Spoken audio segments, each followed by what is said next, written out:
प्रभु यीशु मसीह का धन्यवाद देते हैं हम आज के इस पवित्र दिन के लिए। एक बार फिर से हम आपके साथ प्रार्थना में सहभागी होने जा रहे हैं।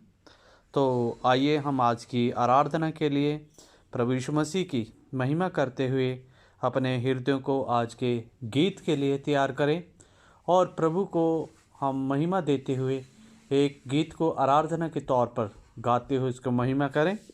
हम अपनी आँखों को बंद करें और स्मरण करें प्रभु के उस प्यार को जो प्रभु यीशु मसीह ने हमारे जीवन में अपने अनुग्रह से दिया। तो उस अनुग्रह को हम स्मरण करते हुए प्रभु यीशु मसीह को धन्यवाद दें। आइए हम एक गीत गाते हुए प्रभु यीशु मसीह की स्तुति महिमा करें।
मुझे कहते हैं मैं वो नहीं जो दुनिया मुझे कहती है, मैं वो नहीं जो परिस्थितियाँ कहती हैं।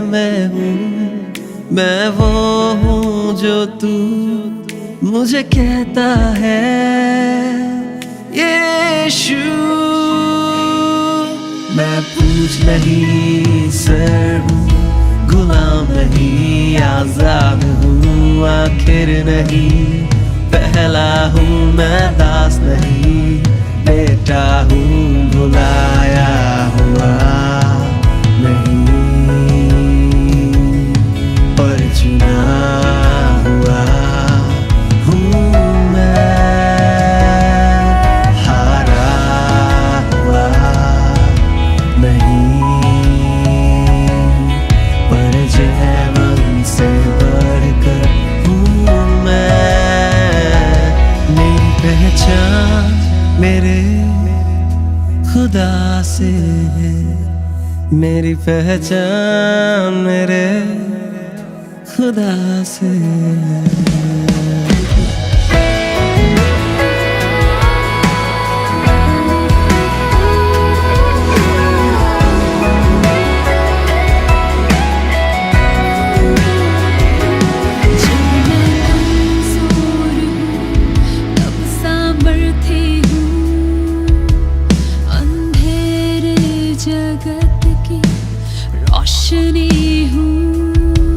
जो सामर्थ मुझे देता है उसमें मैं सब कुछ कर सकता हूँ।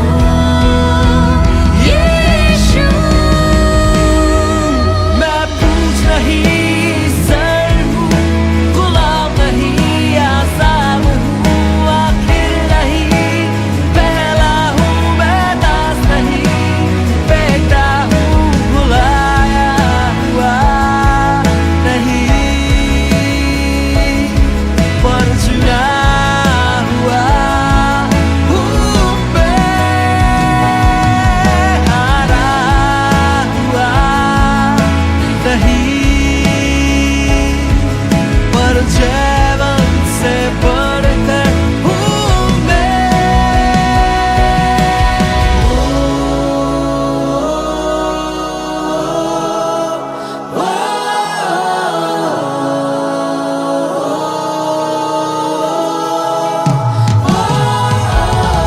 मैं कौन हूँ मुझे दुनिया नहीं बता सकती, इसके लिए तो मुझे उसके क्रूस की तरह देखने की जरूरत है, क्योंकि जितना सी चमकी और उनका मुंह कभी काला ना होने पाया। मेरा बाहरी रूप, रंग या परिस्थितियां मेरी पहचान नहीं है, पर मेरी पहचान यीशु मसीह ने अपने खून से लिखी है।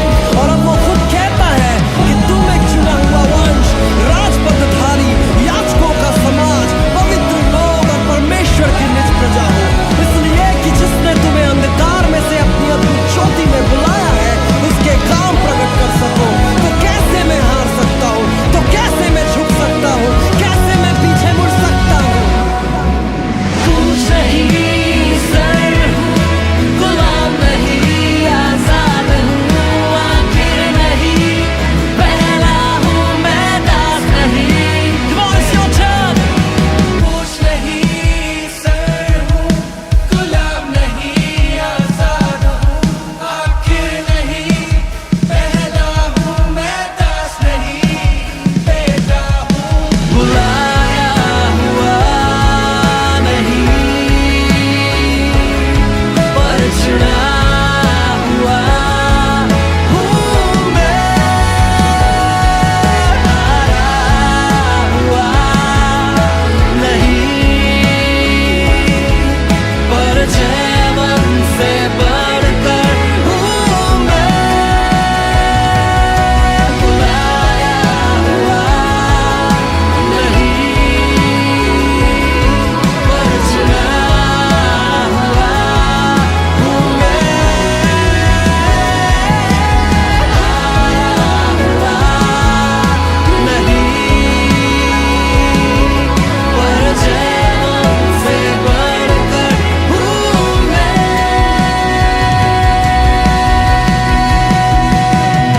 मेरी पहचान मेरे खुदा से है, मेरी पहचान मेरे खुदा से है।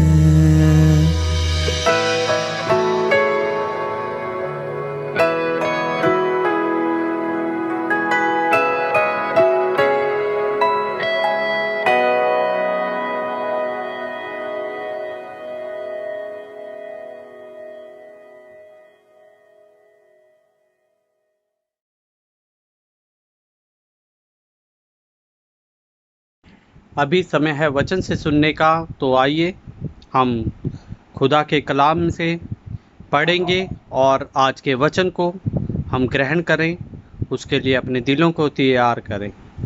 इस समय हम प्रार्थना के साथ परमेश्वर के वचन को ग्रहण करें। इब्रानियों के नाम पत्री 5वां अध्याय।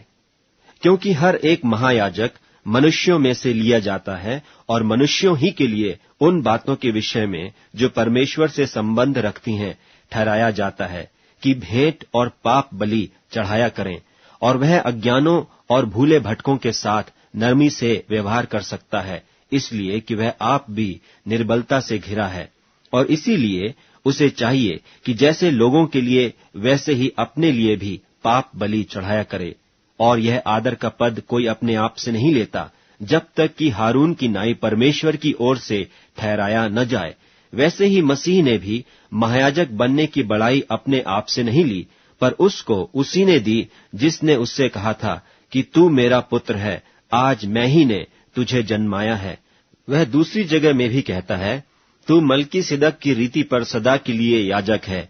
उसने अपनी देह में रहने के दिनों में ऊंचे शब्द से पुकार पुकार कर और आंसू बहा बहा कर उससे जो उसको मृत्यु से बचा सकता था प्रार्थनाएं और विनती की, और भक्ति के कारण उसकी सुनी गई। और पुत्र होने पर भी उसने दुख उठा उठा कर आज्ञा माननी सीखी, और सिद्ध बनकर अपने सब आज्ञा मानने वालों के लिए सदाकाल के उद्धार का कारण हो गया। और उसे परमेश्वर की ओर से मलकीसिदक की रीति पर महायाजक का पद मिला। इसके विषय में हमें बहुत सी बातें कहनी हैं, जिनका समझाना भी कठिन है, इसलिए कि तुम ऊंचा सुनने लगे हो। समय के विचार से तो तुम्हें गुरु हो जाना चाहिए था, तो अभी क्या यह आवश्यक है कि कोई तुम्हें परमेश्वर के वचनों की आदि शिक्षा फिर से सिखाए? और ऐसे हो गए हो कि तुम्हें अन्न के बदले अब तक दूध ही चाहिए, क्योंकि दूध पीने वाले बच्चे को तो धर्म के वचन की पहचान नहीं होती, क्योंकि वह बालक है। पर अन्न सयानों के लिए है, जिनके ज्ञानेंद्रिय अभ्यास करते करते भले बुरे में भेद करने के लिए पक्के हो गए हैं। आइए हम सब प्रार्थना करें। अनुग्रहकारी पिता परमेश्वर, हम आपके चरणों में आते हैं। प्रभु जी, हम धन्यवाद करते हैं सुंदर समय के लिए, आज के दिन के लिए जो आपने हमारे जीवन में दिया। हम धन्यवाद करते हैं प्रभु जी, अब तक आपने संभाल के रखा। प्रभु जी, आपकी भलाई है, करुणा है कि हम अभी तक जीवित हैं। हम धन्यवाद करते हैं पिता परमेश्वर। आप आदर के योग्य, आप महिमा के योग्य, आप स्तुति के योग्य परमेश्वर हैं। प्रभु जी, विशेषकर प्रभु जी आज हम प्रार्थना करते हैं इस समय आपकी सेवकाई के लिए पिता परमेश्वर। जिस प्रकार से प्रभु यीशु आप इस दुनिया में आए और प्रभु जी आपने उस सेवकाई को आरंभ किया, शुरुआत की प्रभु जी, और प्रभु जी उसी मिशन को, उसी कार्य को प्रभु जी आपने अपने चेलों को सौंप दिया, ताकि पिता परमेश्वर आपका सच्चा वचन प्रभु यीशु लोगों तक पहुंच सके, सभी लोग प्रभु जी उद्धार पा सके। प्रभु जी, हम धन्यवाद करते हैं, हम प्रार्थना करते हैं उन सभी सेवकों के लिए प्रभु जी जो आपकी सेवकाई में कार्यरत हैं। प्रभु जी, हम प्रार्थना करते हैं हर एक भाई बहन को आशीषित करें। प्रभु जी, आपका अनुग्रह उन पर होने पाए। प्रभु जी, आपकी पिता परमेश्वर आशीष उनके जीवन में होने पाए, आपका अभिषेक उनके जीवन में होने पाए। प्रभु जी, जिस प्रकार से आप मूसा के संग रहे, आप यहोशू के संग रहे, अपने दास दासियों के संग रहे पिता परमेश्वर, ताकि प्रभु जी आने वाले समय में पिता परमेश्वर उनके जीवन के द्वारा बहुत सारी आत्माएं आपके स्वर्ग राज्य में प्रवेश करने के लिए तैयार होने पाए। प्रभु जी, हम प्रार्थना करते हैं अपने दास दासियों को अच्छी सेहत दें, तंदुरुस्ती दें पिता परमेश्वर। प्रभु जी, हम विशेषकर याद करते हैं उनके परिवार की ज़रूरतों को पूरा करें, सारी कमी घटी को दूर करें। प्रभु जी, आपके नाम की महिमा उनके जीवन से होने पाए। जिस जगह पर भी वो सेवा के लिए जाते हैं प्रभु जी, वो प्रभु जी जहाँ पर भी वो कदम रखते हैं, यीशु मसीह के नाम से विजयी होने पाएँ पिता परमेश्वर। हम प्रार्थना करते हैं प्रभु जी, जहाँ भी वो जाएँ प्रभु जी, आपके स्वर्ग राज्य के लिए आत्माओं को बचाने पाएँ। प्रभु जी, उनका मकसद सेवकाई हो, उनका मकसद वो मिशन हो, वो कार्य हो जो आपने उनको सौंपा है परमेश्वर। आपकी पवित्र आत्मा से उनका अभिषेक कर दें प्रभु जी। विशेषकर हम प्रार्थना करते हैं प्रभु जी सभी संस्थाओं के लिए, जिस प्रकार से प्रभु जी बहुत सारी संस्थाएं कार्यरत हैं पिता परमेश्वर इस पृथ्वी पर। हम प्रार्थना करते हैं प्रभु जी पिता परमेश्वर उन संस्थाओं में आशीषित करना, उन सभी आपके बच्चों को प्रभु जी जो भी इन संस्थाओं से जुड़े हैं, और प्रभु जी जिस प्रकार से प्रभु जी वो अलग अलग कार्यों के द्वारा, अलग अलग माध्यम के द्वारा प्रभु जी वो अलग अलग जगहों पर पहुंच रहे हैं। हम प्रार्थना करते हैं परमेश्वर, चाहे वो समाज सेवा कर रहे हैं, सोशल वर्क कर रहे हैं, चाहे पिता परमेश्वर वो बच्चों की सेवकाई कर रहे हैं, चाहे ओल्ड एज होम में रहकर सेवकाई कर रहे हैं, प्रभु जी जिस भी किसी भी प्रकार की वो सेवकाई कर रहे हैं, हम प्रार्थना करते हैं पिता परमेश्वर आशीषित करें उन्हें। प्रभु जी इन संस्थाओं की भी ज़रूरतों को पूरा करें पिता परमेश्वर, कमी घटी को दूर करें। हम प्रार्थना करते हैं परमेश्वर आशीषित करें सबको पिता परमेश्वर। हो प्रभु जी, जिन सेवकों ने प्रभु जी आपकी सेवा के लिए अपने जीवन को दे दिया है परमेश्वर, समर्पण कर दिया है प्रभु जी, हम प्रार्थना करते हैं हो प्रभु जी उन्हें आशीषित करें, बहुतायत से इस्तेमाल करें प्रभु जी, आपका अनुग्रह उनके जीवन में होने पाए पिता परमेश्वर। विशेषकर हम प्रार्थना करते हैं प्रभु जी सभी सेवकाइयाँ मिलकर एक ही शब्द जिसको चर्च कहते हैं में शामिल हो जाती हैं। प्रभु जी हम प्रार्थना करते हैं आपकी कलीसिया के लिए। प्रभु ये कलीसिया आपकी है, किसी इंसान की नहीं है। प्रभु जी हम प्रार्थना करते हैं आपकी कलीसिया और बढ़ने पाए प्रभु जी। ओ पिता परमेश्वर, और नए लोग प्रभु जी, जितने भी लोग आपको नहीं जानते वो आपकी सच्चाई को जानें, आपके चरणों में आएँ, आपके भवन में आएँ पिता परमेश्वर, ताकि सब मिलकर प्रभु जी आपकी आराधना कर सकें, आपकी महिमा कर सकें, आपकी सच्चाई को जान सकें। प्रभु जी हम प्रार्थना करते हैं प्रभु जी आपकी कलीसियाओं को तैयार करें पिता परमेश्वर। प्रभु जी प्रार्थना करते हैं हर एक जगह में पिता परमेश्वर, हर एक प्रभु जी कंट्री में, देश में, हर एक प्रभु जी स्टेट में प्रभु जी, हर एक पिता परमेश्वर डिस्ट्रिक्ट में प्रभु जी, हर एक गांव में प्रभु जी आपकी कलीसिया होने पाए प्रभु जी। उन जगहों को हम याद करते हैं इस पृथ्वी पर जहाँ अभी तक आपका वचन नहीं पहुँचा है प्रभु यीशु, आपका वचन वहाँ तक पहुँचने पाए प्रभु जी। फसल तो तैयार है लेकिन मजदूरों की ज़रूरत है। हम प्रार्थना करते हैं प्रभु जी मजदूर भी तैयार होने पाएँ ओ प्रभु जी, ताकि प्रभु जी वो उस फसल को काट सकें प्रभु जी। हम प्रार्थना करते हैं परमेश्वर उन जगहों पर पिता परमेश्वर आपके दास दासी पहुंचने पाए जहां तक अभी तक किसी ने नींव नहीं रखी, जहां तक अभी तक प्रभु जी वचन नहीं पहुंचा है प्रभु जी, वो आपके सच्चे वचन को लेकर जाएं प्रभु जी। और प्रभु जी जब आपका वचन वो वहाँ शेयर करते हैं, बांटते हैं प्रभु जी, लोग आपकी सच्चाई को जानें। और प्रभु यीशु आपको अपने जीवन में उद्धारकर्ता के रूप में ग्रहण करें और प्रभु जी वो उद्धार प्राप्त करें परमेश्वर, आपका अनुग्रह उन पर होने पाए। इसी प्रकार से प्रभु जी आपकी कलीसिया बढ़ने पाए पिता परमेश्वर, आशीषित करें सबको पिता परमेश्वर। आपके नाम को हम महिमा देते हैं प्रभु जी। अपने सेवकों को अपने सामर्थ्य से भर दें, अपनी ज्ञान बुद्धि से भर दें परमेश्वर। प्रभु आपके नाम की महिमा हो। धन्यवाद करते हैं प्रभु जी सारी बातों के लिए। धन्यवाद करते हैं प्रभु जी, आपने हमारी प्रार्थनाओं को सुना है प्रभु जी। हम विश्वास करते हैं हमने जो मांगा है हमने पा लिया है, क्योंकि हमने ये सारी प्रार्थना अपने उद्धारकर्ता प्रभु यीशु मसीह के सामर्थी नाम से मांगी है। आमीन।